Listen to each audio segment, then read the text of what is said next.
दर्शकों, काशी हलचल में आप सभी का स्वागत है। जैसा कि आप सभी जानते हैं, रक्षा अनुसंधान के क्षेत्र से जुड़ी डीआरडीओ भारत की एक ऐसी संस्था है जिसने अभी हाल ही में कोरोना विपत्ति काल के समय कोरोना से बचने के लिए एक दवा इजाद की है जिसका नाम है 2DG। यह 2DG दवा कोरोना संक्रमित मरीजों में कैसे काम करेगी और उनके संक्रमण को किस हद तक यह रोक सकती है, इस विषय पर बात करने के लिए आज हमारे साथ डीआरडीओ नई दिल्ली से वहां के वैज्ञानिक डॉक्टर श्रवण सिंह जुड़ रहे हैं। हम डॉक्टर श्रवण सिंह से विवरण जानना चाहेंगे कि 2DG दवा अगर कोरोना संक्रमित मरीजों को दी जाती है तो यह कितनी कारगर होगी और कोरोना के किस तरह के संक्रमण वाले मरीजों को ये दवा दी जानी चाहिए। इसके अलावा मार्केट में ये दवा कब तक उपलब्ध हो जाएगी, इन सारे विषयों पर बात करने के लिए आइए चलते हैं डॉक्टर श्रवण सिंह के साथ और उनसे बात करते हैं दवा 2DG पर। श्रवण जी, नमस्कार, बहुत बहुत स्वागत है आपका काशी हलचल में। श्रवण, जैसा कि आप बता रहे हैं कि डीआरडीओ और इनमास ये डिफेंस रिसर्च की ऑर्गेनाइजेशंस हैं और इस समय पैंडेमिक चल रहा है हमारे देश का पूरे विश्व में।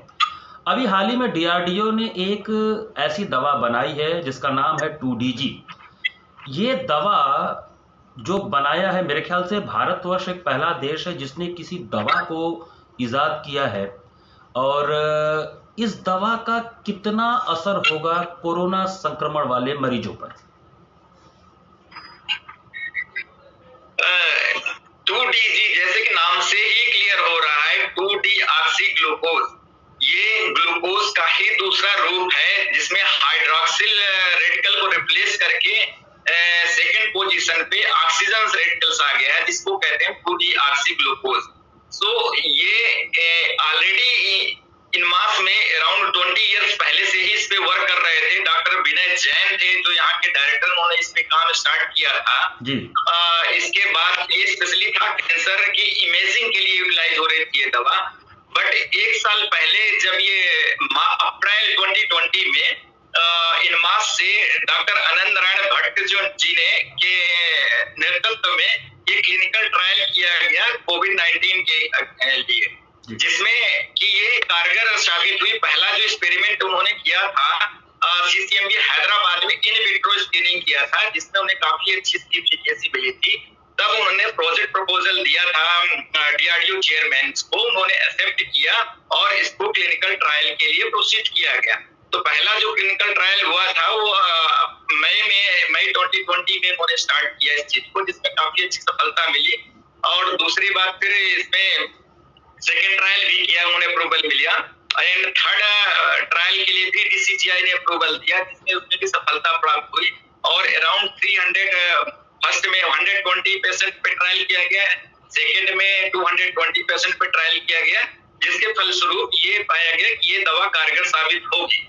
बट ये एक सप्लीमेंट्री दवा के रूप में कारगर है। जो स्टैंडर्ड ऑपरेटिंग प्रोसीजर है जो हॉस्पिटल में, उसके साथ में ये एडिशनल टूल्स है, एडिशनल आर्म की तरह से ये काम करेगा। ये नहीं कह सकते कि ये 2DG दवा देने से सब कुछ ठीक हो जाएगा और दवाएं चालू नहीं करनी पड़ेगी।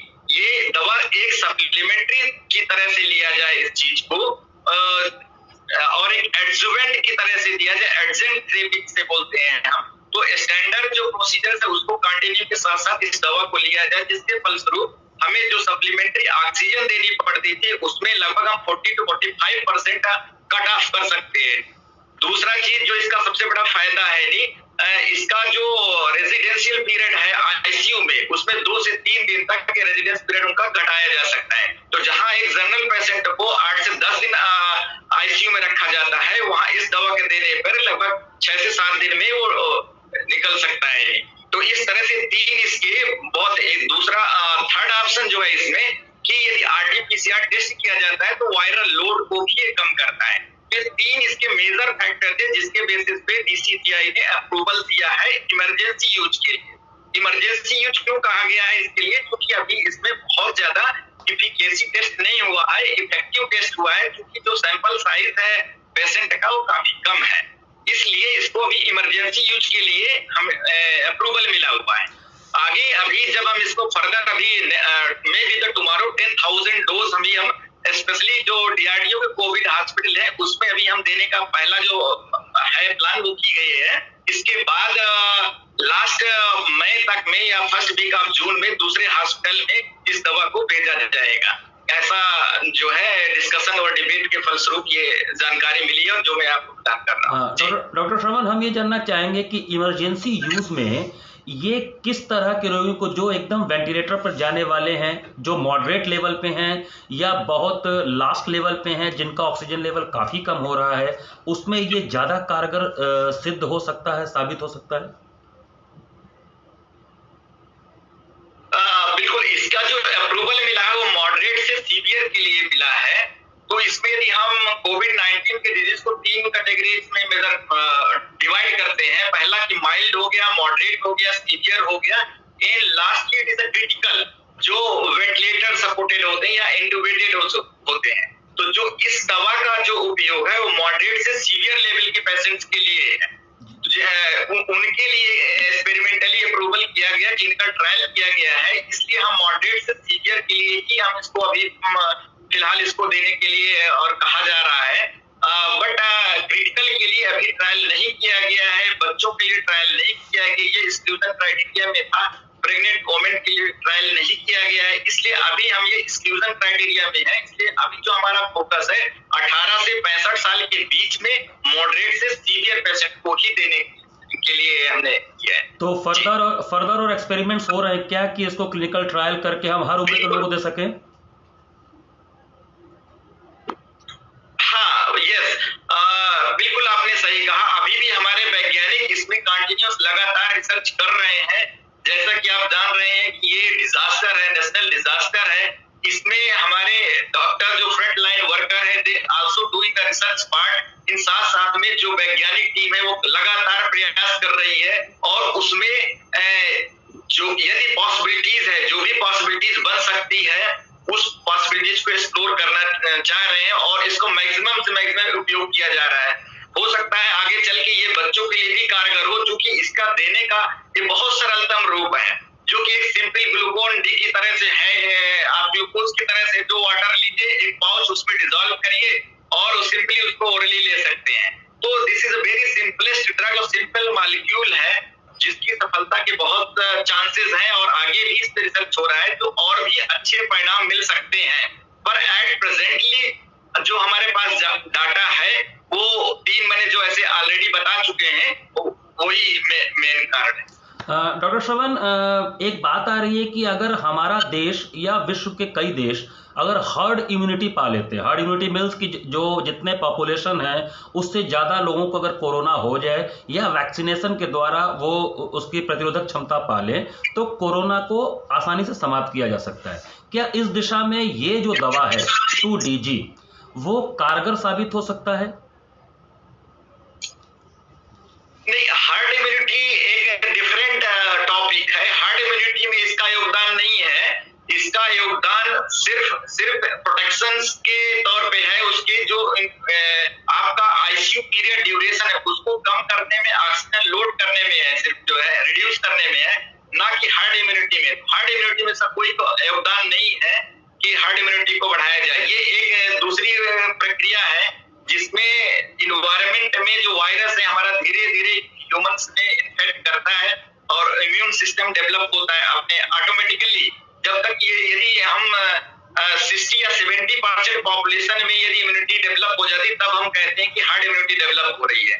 तो ये हार्ड इम्यूनिटी में नहीं सहायता कर पाएगा। जो हमारा वैक्सीनेशन प्रोग्राम है और जो अदर्स प्रोटेक्शन प्रोग्राम है, they are helping in the herd immunity.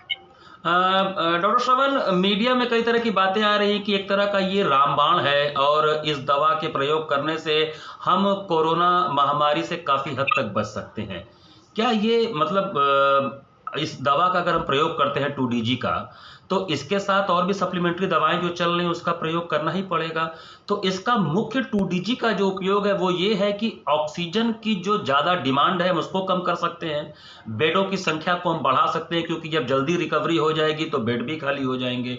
लेकिन एक मीडिया में हाइप बना हुआ है कि एक तरह का रामबाण है ये दवा, इसके खाते ही लोग ठीक होना शुरू हो जाएंगे। क्या ऐसा कुछ है या ये सप्लीमेंट्री या सपोर्ट करेगा लोगों को ठीक होने में? बिल्कुल आप सही कह रहे हैं, ये रामबाण हम नहीं कह सकते हैं, ये एक सप्लीमेंट्री ही दवा है। जो स्टैंडर्ड दवाएं चल रही थी अभी तक आईसीयू में, वो दवाएं लेना ही पड़ेगा। उसके साथ में इस दवा को लेने से सिर्फ, जैसा कि आपने भी बोला, मैंने भी पहले भी बताया कि ये सिर्फ आपका जो आईसीयू में ड्यूरेशन है उसके टाइम पीरियड को कम करेगा, ऑक्सीजन लोड को कम करेगा। तो ये हम एक तरह से ये नहीं कह सकते कि ये दवा ले लिया तो बिल्कुल से हम ठीक हो जाएंगे। जैसे कि अदर बीमारियों के परिप्रेक्ष्य में होता है कि जैसे मलेरिया हुआ तो एक दवा खा लिया हमने हाइड्रोक्सीक्लोरोक्विन या अदर, तो हमें ठीक हो जाता है। उस तरह से ऐसा नहीं है कि 2DG हमने खा लिया तो हमारा ये कोरोना ठीक हो जाएगा। तो हम एक तरह से ये रामबाण नहीं बल्कि रामबाण में बनने में सहायक है की तरह से, एक तरह से है। तो हम इसके जो स्टैंडर्ड प्रोसीजर, स्टैंडर्ड जो दवाएं हैं उनको दिया ही जाएगा, उसके साथ भी एडिशनल है। तो ये एडिशनल के तौर पे देखना चाहिए, ये नहीं देखना चाहिए, ये गलतफहमी नहीं पालनी चाहिए कि ये दवा मिल जाएगी तो सब कुछ ठीक हो जाएगा, ऐसा कुछ नहीं है। हाँ ये है कि जो चीजें, जो ट्रबल है आईसीयू पीरियड में, जो ड्यूरेशन है उस चीज को घटाएगा, वायरल लोड को कम करेगा, क्योंकि ग्लाइकोलिसिस की इसकी जो मैकेनिज्म है बहुत ही क्लियर मैकेनिज्म है, बहुत ही डिफाइंड मैकेनिज्म है, जो कि ग्लाइकोलिसिस पाथवे को ब्रेक करती है। जहां ग्लूकोज से फास्फेट बनना चाहिए, एनर्जी मिलनी चाहिए, वो एटीपी एनर्जी नहीं बन पाती है क्योंकि ग्लूकोज 2-डीऑक्सी ग्लूकोज जाता है तो एनर्जी चैन ब्लॉक करता है। तो एनर्जी चैन ब्लॉक करने की वजह से इसकी मैकेनिज्म बहुत सटीक है, बट ये हम नहीं कह सकते कि ये कंप्लीटली ब्लॉक कर देगी, कंप्लीटली रेप्लिकेशन को रोक देगी, ऐसा नहीं है। इसलिए ये को सपोर्ट की मेडिसिन के तौर पे ही देखना चाहिए, एडजंक्ट थेरेपी के तौर पे ही देखना चाहिए, ना कि ऐसा सब कि एग्जैक्ट एक दवा से ठीक हो। डॉक्टर श्रवण, अब हम आपके बारे में जानना चाहेंगे, डीआरडीओ में आप किस पद पे कार्य कर रहे हैं और आपका फंक्शनलिटी क्या है वहां पर? मैं डीआरडीओ इनमास इंस्टीट्यूट में लगभग 12 साल से वर्क कर रहा हूँ। स्पेशली हम जो वर्क कर रहे हैं वो development of medical counter measure against the radiation hazard या तो this COVID-19 and the radiation injury, they had the similar types of the center. This is the input in which directions we have taken the lead in the COVID-19 drug developments. So here I am during the COVID-19 period, I did the PP testing. PP is a personal protective equipments, that is the PP testing, that is the coverall testing, that is the SPGP testing. So first lockdown, during the first lockdown, we did the PP testings and issue the certificate to the companies. This is the first task. Second task, we did in COVID-19 development of the sanitizer. This is the different alcohol-based sanitizer and herbal-based sanitizer. We are our institute in mass developed the different types of the sanitizer as well as different types of the equipments like Ultra Swachh. This is the equipment we use for the PP kit sterilization purpose.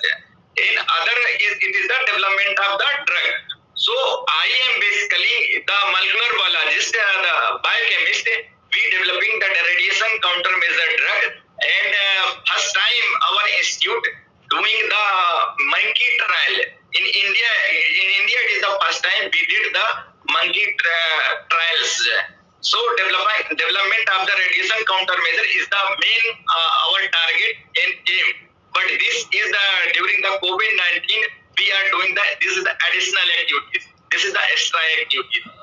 Very thank you, Dr. Shravan, and we pray from God that the scientists of the DRDO, which are making proud to our country, can make the doses of the COVID-19, and very soon they will be successful to develop the vaccines more efficient.